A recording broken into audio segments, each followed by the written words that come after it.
Messieurs, dames, la vie a fait que. Je suis rentré en possession d'un parchemin. Les vestiges d'une civilisation totalement disparue. Une île qui n'appartenait alors qu'au mythe jusqu'à ce jour. C'est là que je tournerai ma vidéo sur King Kong. Oui, hein. Alors pas là, hein. C'est pas à moi d'ailleurs, je sais même pas ce que c'est à mon petit cousin. J'ai fait un peu de rangement, ça arrive de temps en temps bien sûr, voilà, c'est l'esprit un petit peu convivial de la famille. Bref, je suis tombé en possession d'un parchemin, d'une île perdue dans le brouillard. Et c'est là que je tournerai ma vidéo. Oh, mon album sticker Panini, putain je le cherchais partout depuis des semaines. Ah, génial! Oui, parce que je fais aussi la collection des stickers Panini à l'occasion, sur des grands films tels que Jurassic World Dominion. Ça nous ramène un petit peu à cet esprit Coubertin, voilà, un petit peu enfantin, un petit peu nostalgique, de petits poupons. Et vous en avez rien à foutre, oui, je suppose bien. Ouais, dégage. Bref de plaisanterie, en tout cas, c'est là que je vais tourner ma putain de vidéo. Non. Alors, ça, c'est encore à mon petit cousin. Alors, c'est marrant parce qu'on est en 2023, il n'a pas de calendrier perpétuel, donc du coup, je lui ai acheté. C'est voilà, une chose. Non. Oui, bien sûr. Ouais. Personne n'a besoin d'un bouquin de cuisine. Ah non, rien à voir là pour le coup, je le savais totalement, hein, mais c'est Michael Jordan. Quelle esthète. Qu'est-ce que j'ai foutu de cette carte là? Je peux Google Maps, ça ira plus vite. Merci les gars, super. Skull Island. Et voilà, c'était devant moi depuis le début. Skull Island, l'île du crâne. C'est là que je tournerai ma vidéo sur King Kong.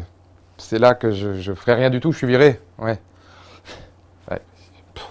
J'aurais mieux fait d'être pompier. Peut-être l'un des plus grands voyages de tous les temps. Peut-être l'un des plus grands films de tous les temps. Et pourtant, grand paradoxe, peut-être fresque oubliée du cinéma quand on pense au génial Peter Jackson. Car oui, à l'ouverture d'un débat sur l'une des 7 merveilles de Nouvelle-Zélande, les anciens se rappellent au bon souvenir de Brain Dead ou Bad Taste. Les connaisseurs nomment Fantôme contre Fantôme, Coucou Marty, ou Créature Céleste, mes salutations à Rose. Plus récemment, les musiciens s'enivrent même du documentaire autour des Beatles. Et s'il y a un monde ayant évidemment rassemblé chaque génération autour du cinéaste, c'est bien épopée fantastique en terre du milieu. Vision épique d'un auteur, trilogie somptueuse, enivrante, d'une richesse infinie et d'une maestria giflant encore bon nombre de nos blockbusters modernes, on ne peut discuter 7e art sans fouler auparavant les terres du Mordor, du Rohan et de la Comté. Expérience dont, forcément, nous discuterons un jour. Je vous aurais suivi, mon frère. Mon capitaine. Mais dans l'euphorie d'un tel succès, et bien avant les semi-déceptions du Hobbit, une œuvre vint pourtant définir le reste de mon existence cinématographique. Un voyage décisif au cœur de l'inconnu, symbiose de La Belle et la Bête changeant à jamais ma perception du cinéma. Œuvre qui, à ma grande indignation, fut rapidement mise au panthéon des merveilles oubliées. Voilà pourquoi aujourd'hui, je vous offre un nouveau périple à bord du Venture. Et pas celui de Spielberg cette fois, le vrai Venture. Destination Skull Island avec question simple, comment Peter Jackson illustra-t-il poésie absolue à travers le film d'aventure et en particulier de monstres? Pourquoi King Kong demeure-t-il, à l'aube de notre décennie, parmi les plus beaux contes romantiques de notre temps? Messieurs, dames, replongeons au cœur d'un monde où si vous ne finissez pas écrasé, empalé, dévoré ou digéré vivant, appelez votre femme parce que c'est vraiment une chance de cocu.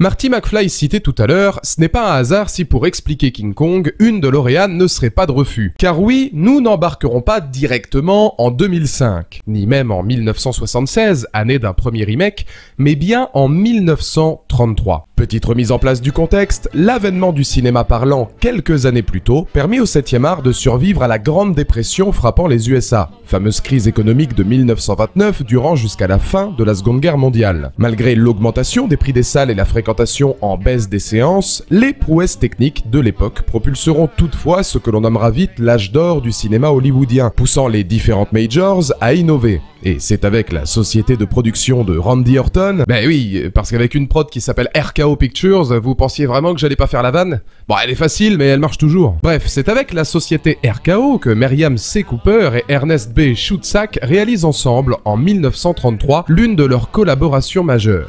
King Kong, dont l'idée serait venue de Cooper lors d'un séjour en camp prisonnier soviétique 14 ans plus tôt. Lui ayant combattu l'armée rouge après la Première Guerre mondiale, la lecture du Crocodile, conte signé Tchaikovsky, lui aurait inspiré personnage de Kong. C'est d'ailleurs cette même année 1919 qu'il rencontra pour la première fois Schutzack sur un quai de gare, à Vienne, avec qui il tournera l'ensemble de ses longs et de ses documentaires. Schutzack had been my partner from my very first picture when he taught me the basics of picture making. He's a goddamn brilliant man. De retour dans les années 30, ce film est un immense succès, à la fois critique et commercial, ressortant jusqu'en 1956 au cinéma, avec de nouvelles coupes et de nouveaux ajouts, mais surtout chef-d'œuvre inestimable pour sa créativité, son aventure et sa technique, entre stop motion, surimpression, composition de plans, peinture de la Grande Dépression, âge d'or du cinéma et univers artistique inédit, chaque pas dans cette jungle luxuriante se veut presque danger réaliste pour l'audience, provoquant sueur froide pour l'avance exceptionnelle que celui-ci a sur son temps. Dites-vous qu'une scène reprise par Jackson, et aujourd'hui disponible, fut longtemps censurée tellement elle faisait vivre cauchemars, chocs et effroi à la foule. Fameux nid de crabes, d'araignées et de lézards dévorant les matelots et coupés après la première du long métrage.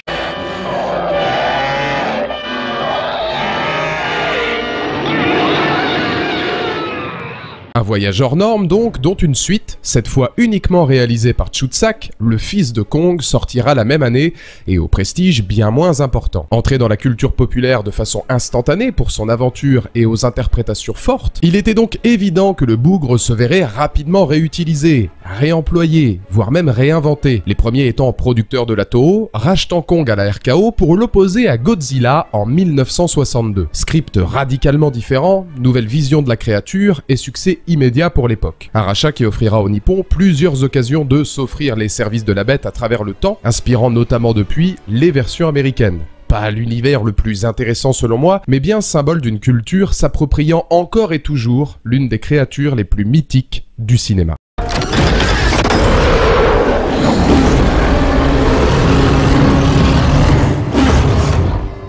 Cela étant, revenant plus ou moins dans les traditions de l'original, le premier vrai remake de King Kong, du même nom, débarquera en 1976, avec entre autres Jessica Lange et Jeff Bridges. Excite tournage d'un film en milieu indigène, cette version se focalisera sur la crise du pétrole de 1973, dont Skull Island pourrait être Eldorado. S'il rapporte 90 millions de dollars à travers le monde pour à peine 23 millions de budget, c'est pour moi exemple de long métrage cheapos et sans saveur, à peine porté par son duo de comédiens, au trucage ridicule, aux libertés effroyables, mais tellement grotesques que devenant toutefois drôles malgré eux. Peu à sauver, peu à décrypter, et même pour les années 70, ça soupire fort.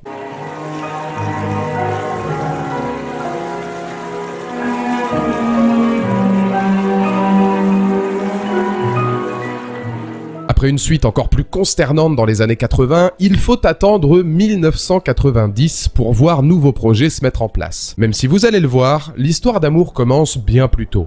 Énième retour en arrière. Alors enfant, Peter Jackson tombe vite amoureux du Kong de 1933, voit en véritable obsession pour l'œuvre. Subjugué par le film tout autant que la créature, il s'adonne alors à des animations en stop motion avec la caméra de ses parents, considérant King Kong comme le plus grand film d'effets spéciaux jamais réalisé, révolution expliquant sa fascination pour ce secteur créatif par la suite. C'est à l'âge de 12 ans, 3 ans après avoir vu l'œuvre, qu'il se dit déjà vouloir réaliser un remake, créant même petite maquette en stop motion, ainsi que le sommet de l'Empire State Building, qui l'amènera d'ailleurs sur le tournage de son remake en 2005. Le temps passe, l'homme fait ses gammes, mais son envie, elle, reste identique. En 1995, alors sur le tournage de Fantôme contre Fantôme, son exécutif l'appelle pour lui annoncer qu'Universal aimerait le voir réaliser remake d'un film d'horreur, lui proposant L'étrange créature du lac noir, classique de Jack Arnold ou, surprise, King Kong. Honoré et plus que jamais ravi d'avoir une telle chance, c'est ainsi qu'un premier script voit le jour dès 1996, plutôt orienté action typique de l'époque, que Jackson comparera même avec une version La Momie de King Kong.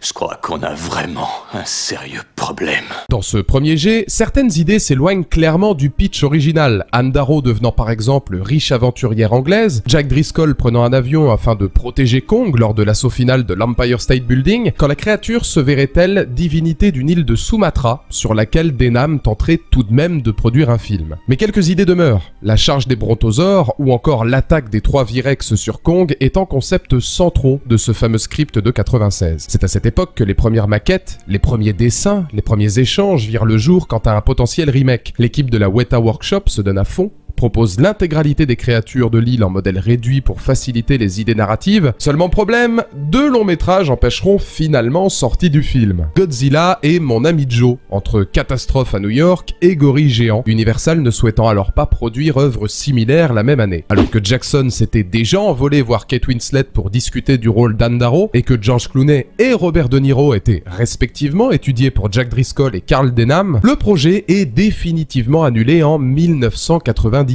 Coup de massue terrible pour l'équipe du cinéaste ayant tant travaillé pour l'occasion. Il faut attendre le succès du Seigneur des Anneaux pour que, bizarrement, Universal se mette en mode comeback, avec joli chèque à la clé.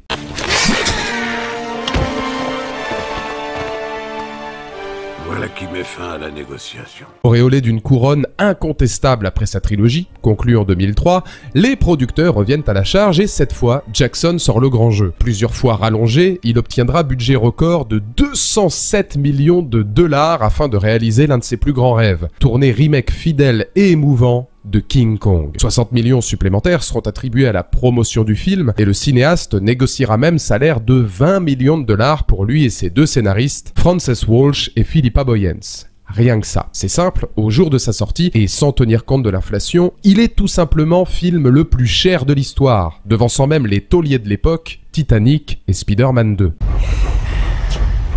Oublie le théâtre, Jack. Ils n'ont pas d'argent. Alors que le tournage se précise, l'heure est au casting. Sortant de sa trilogie du Seigneur des Anneaux et comptant sur la même technique ayant donné vie à Gollum pour Kong, que Peter Jackson testera d'ailleurs lui-même au préalable afin de prendre de l'avance, Andy Serkis est de nouveau appelé pour jouer roi de Skull Island. Muni de prothèses et mimant démarche et attitude d'un primate comme il l'avait fait avec Gollum, Kong sera numérisé via l'interprétation majestueuse du comédien, s'investissant au point de rejoindre le Rwanda en plein tournage, à l'insu de l'équipe, afin d'entrer en contact avec plusieurs gorilles des montagnes. Un investissement à la hauteur d'un rôle fantastique, auquel il faudra également ajouter Lumpy, loup de mer dont beaucoup se souviennent pour une séquence, j'ai envie de dire marquante, en particulier quand en tant qu'acteur, t'étais même pas au courant de ce que t'affrontes.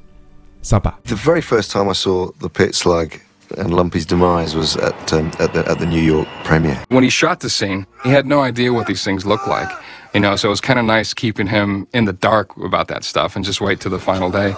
When the pit slug eventually rose to its fullest height and came over the top of Lumpy's head, I started to howl and I was pissing myself laughing. And I just remember hearing Andy just cracking up, just going, oh my God, and the whole audience was just going, oh, gross, and it was just like, you know, yes, we did it. I had tears literally pouring down my face. It was unbelievable. I had no idea it was going to be that disgusting. And my son, Sonny, came up afterwards, and he just went, Dad, what does it look like on the inside of that thing's mouth? Non mais c'était horrible. Non mais on l'a tous vécu, on y reviendra, mais c'était horrible.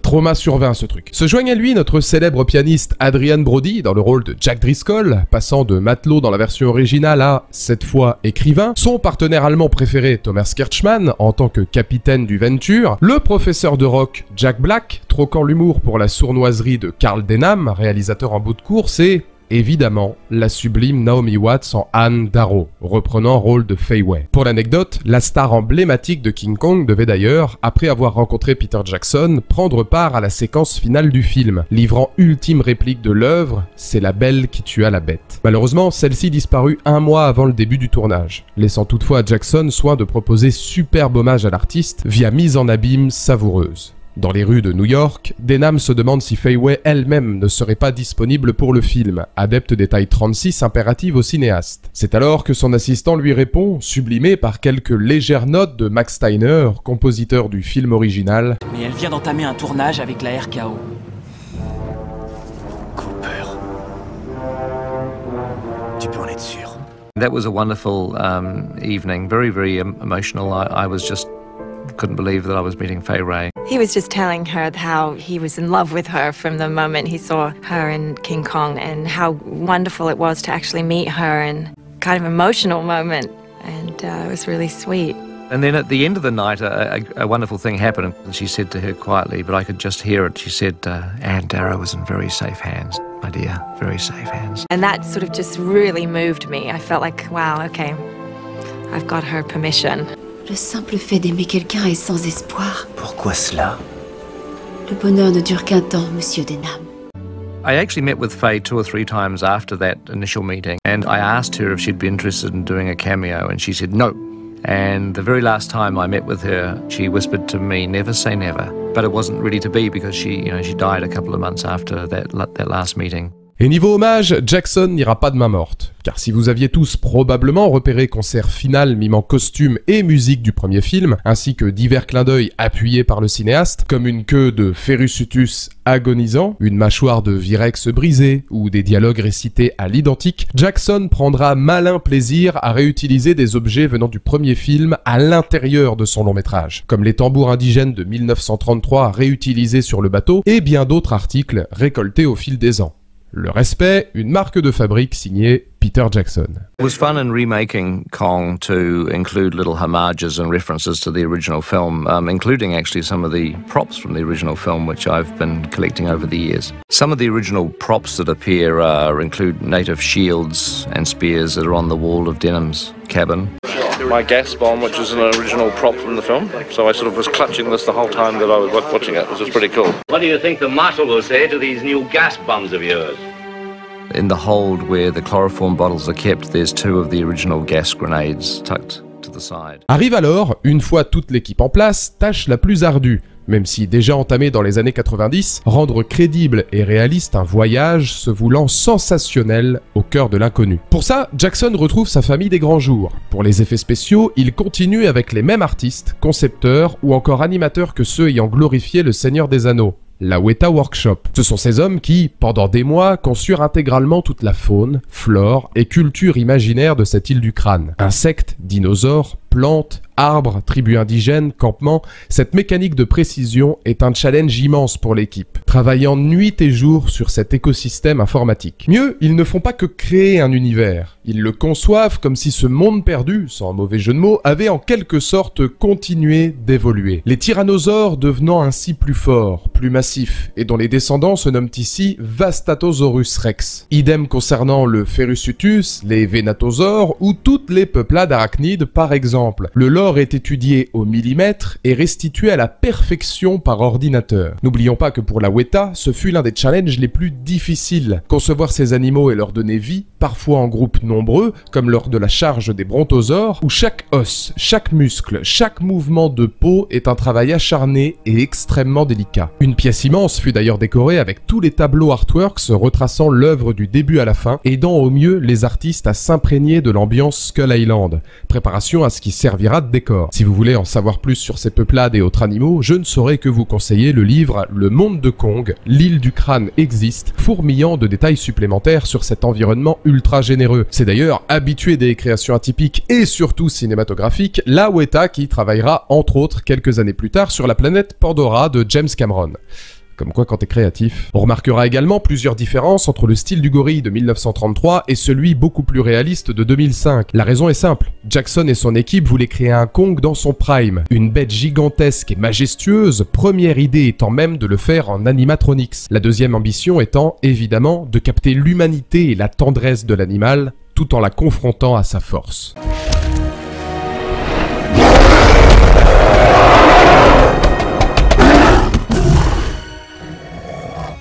C'est ainsi que le 6 septembre 2004, le tournage commence. Accompagnant les comédiens dans un voyage hors norme, c'est pas moins de 1300 techniciens, 1700 figurants et plus de 130 jours de tournage qui seront nécessaires pour non seulement restituer l'île du Crâne à l'aide de plateaux gigantesques dans la baie de Wellington, permettant d'accueillir des corps vertigineux, mais aussi reconstitution de New York ultra fidèle et réaliste à l'aide, notamment, de rues amovibles. Seuls les premiers étages étaient réels, les suivants continuant en effets spéciaux. Pour le Venture, afin de pouvoir numériser l'océan, les tempêtes et la beauté de la photographie à son bon vouloir, Jackson optera pour un navire créé derrière un fond vert, afin de rester maître de la météo. Côté Skull Island, une immense jungle fut construite, comprenant rivières, arbres et même petit écosystème ayant fini par vivre et prospérer dans les studios. Pour l'anecdote, même le fameux tronc avec lequel jouera Kong fut un décor réel, d'où les comédiens devaient sans arrêt chuter. Alors certes, en ce qui concerne les acteurs, beaucoup de difficultés résident dans l'idée de ne pas avoir ni créature ni décor en face d'eux, à l'instar d'un Star Wars.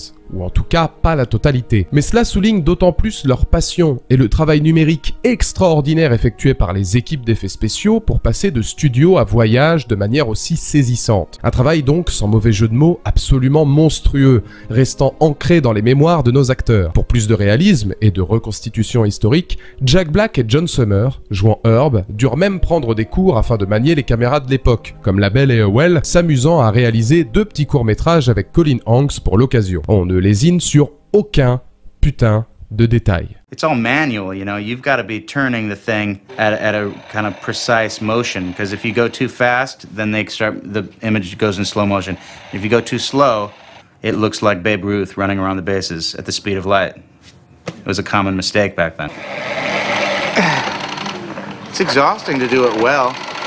He also showed us the little things that come in handy of just setting it down on the tripod or picking it up with the tripod and how to carry it. Easy part cheesy. Hot points. How about when you're running away from f***ing dinosaurs? Aventure remarquable mais épuisante pour Adrian Brody et consorts, le talent de toutes ces créations fut toutefois inestimable pour l'immersion qu'ils furent capables d'avoir. Enfin, à la bande originale, 2 légendes se chevauchent. Enfin, au sens figuré. Maestro du Seigneur des Anneaux, c'est tout naturellement Howard Shore qui est appelé par Jackson. Mais après avoir pourtant composé une grande partie de la BO, des différents artistiques le renverront à la maison. De façon pacifique et d'un commun accord toutefois, apparaissant même dans la production finale derrière la caméra, jouant le chef d'orchestre du spectacle de Carl Denham à New York. Autre génie, c'est James Newton Howard qui se chargera en un temps record, à peine 7 semaines avant la sortie du film, de reconstruire l'intégralité de la bande-son. Travail de titan qui, on y reviendra, restera en mémoire. Achevant son tournage pour une première mondiale à New York le 5 décembre, il faut attendre 9 jours avant que le reste du monde ne puisse découvrir et acclamer nouveau chef-d'œuvre de Peter Jackson. Fresque non seulement importante pour nous, mais qui, on le rappelle, fut bien rêve d'enfance d'un cinéaste, fasciné et hypnotisé par son aventure fétiche. Largement salué par la presse tout autant que les spectateurs, il rapportera pas moins de 556 millions de dollars à travers le monde. À la fois 4e plus gros succès de l'histoire d'Universal à l'époque,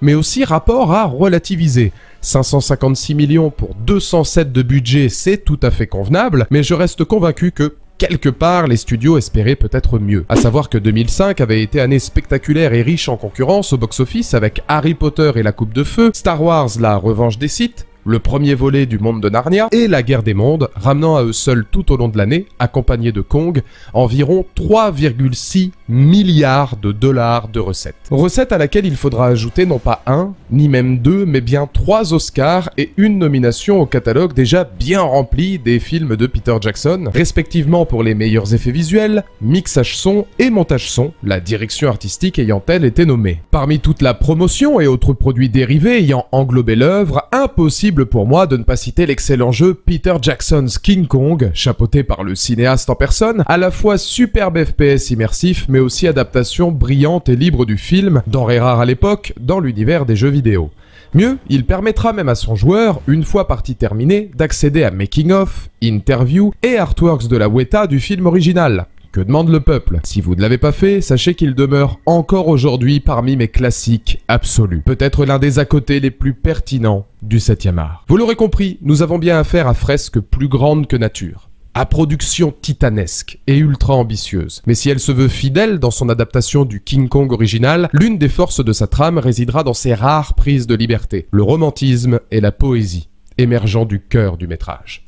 Messieurs, dames, entrons dans la douceur d'un monde hostile. Kyle Chandler, Jamie Bell, Evan Park. Nombreux seront les comédiens devenus acteurs, matelots ou anciens militaires, prenant part à une aventure exceptionnelle qu'il faut, ça va de soi, voir en version longue. Et au-delà des frasques, un constat se pose à l'aube de cette analyse. Oui, plusieurs films semblent bien se conjuguer à l'intérieur d'une même production, car si Jackson s'illustre comme génie de l'aventure et surtout du film de monstre à part entière, le romantisme qu'il développe provoquera véritable bouleversement pour l'audience. Mieux, la monstruosité ne sera pas toujours celle que l'on croit.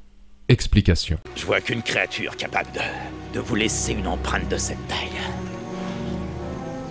L'abominable homme des neiges. Première réflexion, comment le cinéaste dépeint-il toute cette monstruosité au cœur de sa narration? S'il semble évident de parler dinosaures et autres créatures de cauchemar afin de l'étudier, celle-ci sera avant tout humaine et intervenant dès les premières séquences à New York. Car même s'il ouvre son propos avec du vaudeville, spectacle humoristique de l'époque, on le devine déjà en déclin, décrié, moqué et en proie directe avec cette grande dépression des années 30. Soupe populaire, tristesse émanant des bas-fonds new-yorkais, misère sociale, bidonville, perte d'emploi, fermeture des théâtres, souci du détail quant aux différences entre pauvreté et richesse, ces éléments sont souvent amenés par le regard de Naomi Watts, représentante déjà de toute la misère, victime de cette monstruosité où l'homme ne semble plus s'occuper de son prochain. L'une des séquences marquantes de cette idée demeure en vol d'une pomme par l'actrice, identique à la version originale de l'œuvre, où sa détresse frappe aussitôt le spectateur. Nous sommes bien aux prémices d'un film de monstre, mais tout d'abord psychologique, politique et culturel, initié par de simples faits de vie,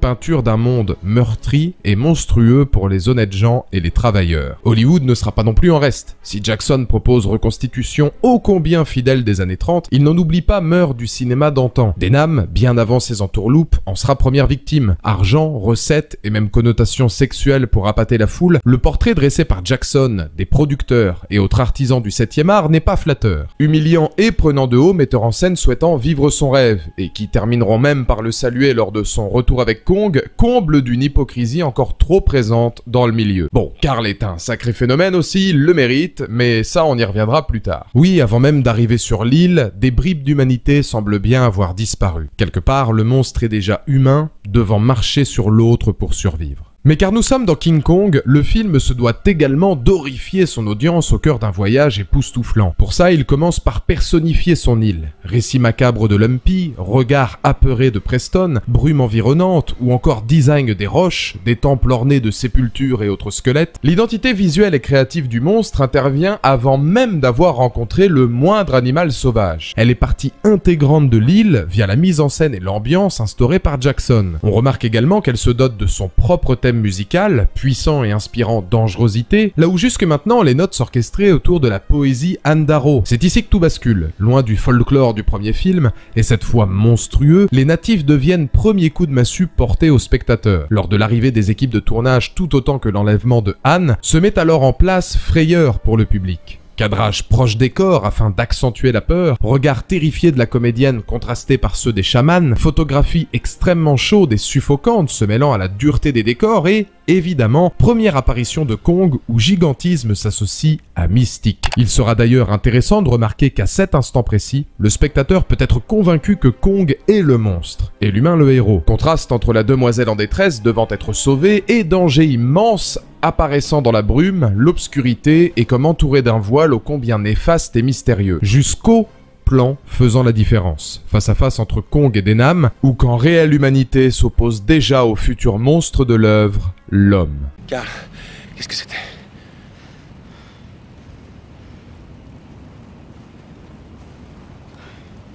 C'était quoi, dis-le-moi? Mais avant retournement de situation, le cinéaste s'éclate et propose voyage ô combien immersif. De cette jungle luxuriante à tous les dangers que nos héros affrontent, le rythme et la narration du film ne laissent aucun temps mort au spectateur. Réussite principale du film d'aventure et de monstre. Mieux, il sublime cette idée via situation au demeurant anodine, mais fer de lance d'un enjeu phare, accentuer l'empreinte d'un danger constant. Peu de temps avant l'affrontement de Kong avec les Virex, par exemple, le montage extrêmement dynamique de l'auteur fera s'opposer Anne à deux phytodons. Mais dans le non-dit, une plus grande menace se dévoile quand l'un d'eux se fait dévorer. Alors que l'on pourrait imaginer répit pour la belle, deux scolopendres viennent aussitôt lui faire face, provoquant sa fuite et, par concours de circonstances, l'oubli d'un monstre toujours présent, la frappant de plein fouet. Cette mise en scène, aussi bien dans le non-vu que dans l'oubli, illustre parfaitement le savoir-faire de Jackson dans l'avènement de la monstruosité, inattendue, incisive et stupéfiante. Faire face à l'inconnu, pour oublier plus grande menace encore, et se la prendre en pleine gueule par la suite, introduction d'un combat sensationnel. Voilà génie simple et efficace de mise en scène et de tension. Alors évidemment, il s'adonnera également à plusieurs séquences dantesques, comme la charge des brontosaures, peut-être parmi les plus grandes claques filmiques du long métrage, entre gigantisme, montée crescendo de la tension et mort violente et macabre, l'attaque du pyrannodon ou, évidemment, la fosse aux insectes, visage de cette monstruosité. C'est un des axes, d'ailleurs, les plus forts du film. Quand Kong se voit de plus en plus humanisé, Jackson confronte ses naufragés à l'horreur absolue. Et c'est à ce moment que tout balance. Pendant près de 2 heures, le public navigue au cœur d'un cauchemar sans nom avec nos protagonistes, s'imaginant que rien ne pourrait égaler pareil chaos, pareille horreur, comme si la monstruosité avait atteint son paroxysme à travers toutes ces créatures. Mais c'était sans compter monstre réel de l'œuvre refaisant surface. L'homme. Jack y va pour la ramener. Et il aura le primate dans son sillage. On peut encore bien s'en sortir. Plus que bien. Principalement lié à Denham, qui ne voyait déjà que profit à voir mourir ses compagnons et filmant même Matelot se faire dévorer, comble de l'opportunisme, la capture de Kong sera dernière bribe de monstruosité absolue, lui ôter sa liberté, son amour pour la belle, puis le dévoiler à New York comme simple phénomène de foire et l'abattre froidement. Oui messieurs dames, un film de monstre n'est pas toujours ce que l'on croit, mais peut aussi émotionnellement devenir symbole de la cruauté humaine. Dans des circonstances et un style bien différents, c'était par exemple le cas avec The Mist, de Frank Darabont, où quand les créatures ne sont finalement plus le pire de l'œuvre. De réalisateur sur la fin à homme capable de tout pour sa propre réussite, Denham en deviendra visage. Malgré lui, il est responsable d'une cruauté, d'une monstruosité et d'un appât du gain imageant l'homme à part entière. Une réplique de Jack Driscoll, contemplant les frasques de son ami, viendra d'autant plus le prouver. C'est ce que vous apprendrez à propos de Carl. Il a la fâcheuse habitude de détruire ce qu'il aime. L'amour. Voilà bien, au-delà du monstre, sujet le plus important du film. Car oui, si je vous disais que malgré tous ces dangers, King Kong était bien film poétique, romantique par excellence. Vous me répondriez sûrement, merci Captain Obvious. Mais vous allez voir que l'ensemble sera bien plus complexe que prévu. Une fois encore, tout commence à New York. Car de cette déchéance artistique, nous découvrirons dans un premier temps toute la naïveté d'Anne Darrow, dont les regards viendront une nouvelle fois retranscrire cette poésie. Admirative de Jack Driscoll, toujours prête à aider les autres mais constamment manipulée et laissée à l'abandon, son histoire commence par une profonde mélancolie, magnifiquement interprétée par Naomi Watts. Une poésie violente, triste, que 2 rencontres viendront bouleverser au cours de cette aventure. Et la première ressemble à un comédien exceptionnel ayant refusé une chance dans Le Seigneur des Anneaux pour finir dans King Kong.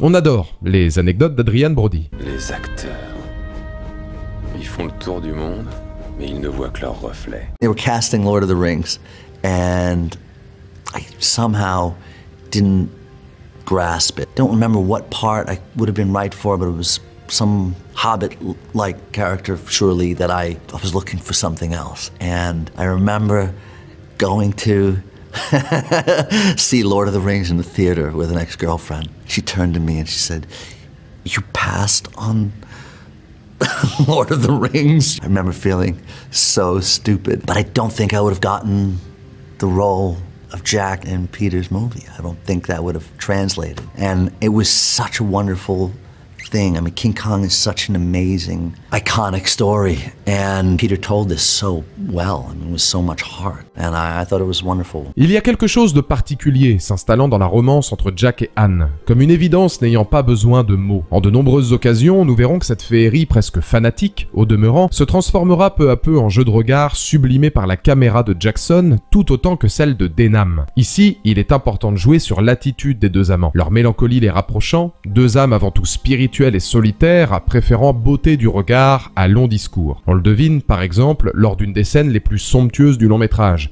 où quand James Newton Howard vient non seulement sublimer Naomi Watts, mais aussi l'amour inéluctable émanant des 2 protagonistes. Pour être honnête avec vous, je pense qu'il s'agit de ma scène préférée du film, larmes aux yeux inévitable avant même arriver sur Skull Island.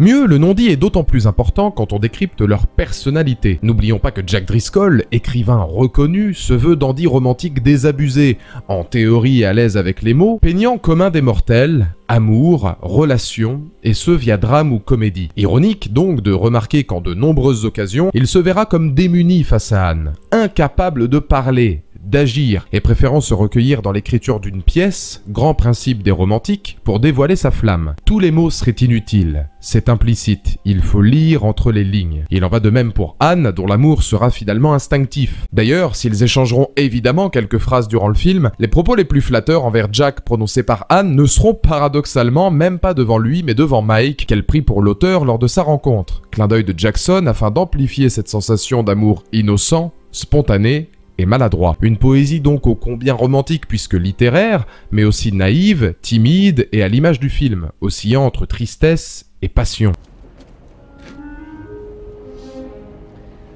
Enchantez-moi aussi, Mystaro.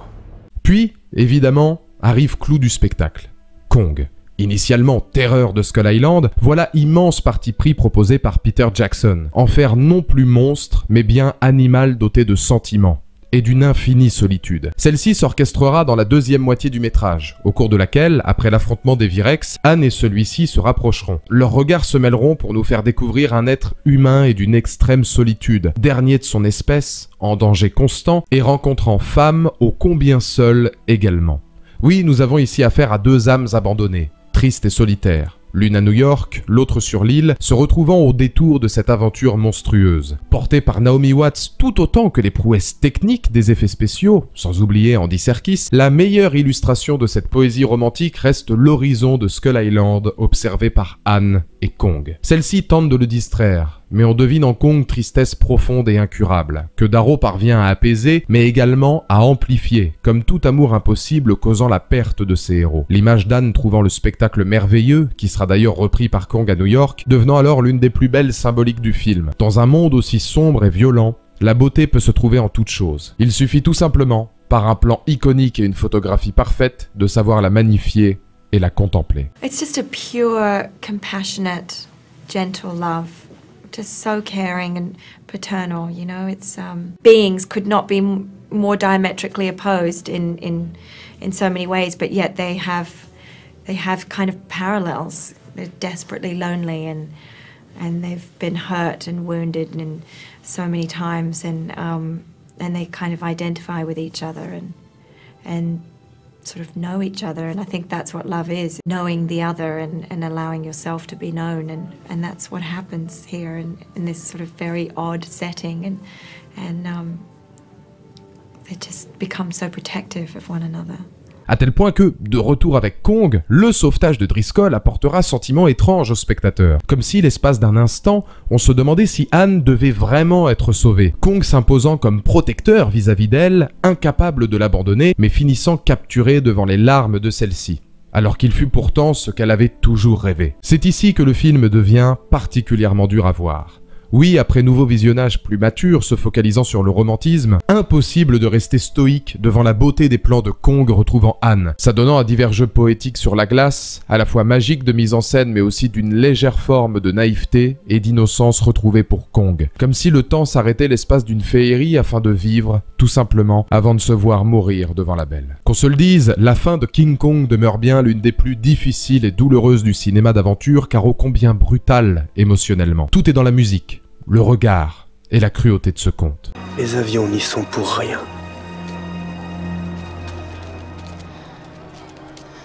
C'est la belle qui a tué la bête.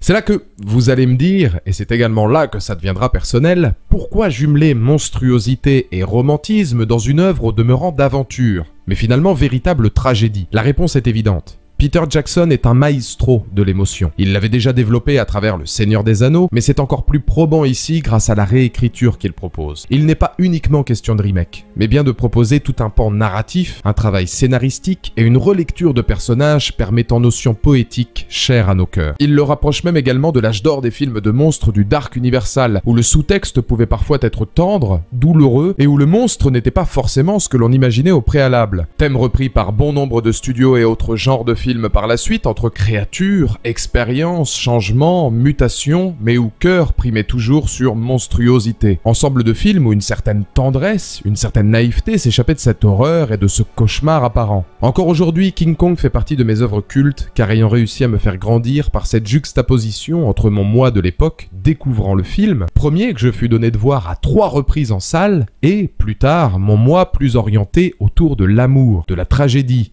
du romantisme et de cet inévitable sentiment de tristesse.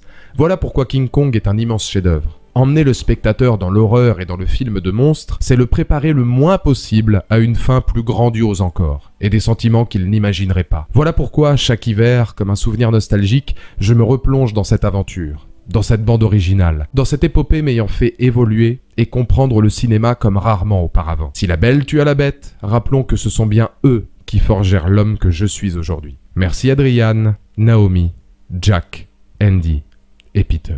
Jeune âge, on apprend la consommation. On rend flou la limite entre avoir et être. Bien avant d'en maîtriser la conjugaison, on complique ce que fera voir le maître. Puis quand celui-ci met en place des bases, expande et en démol, pose leur...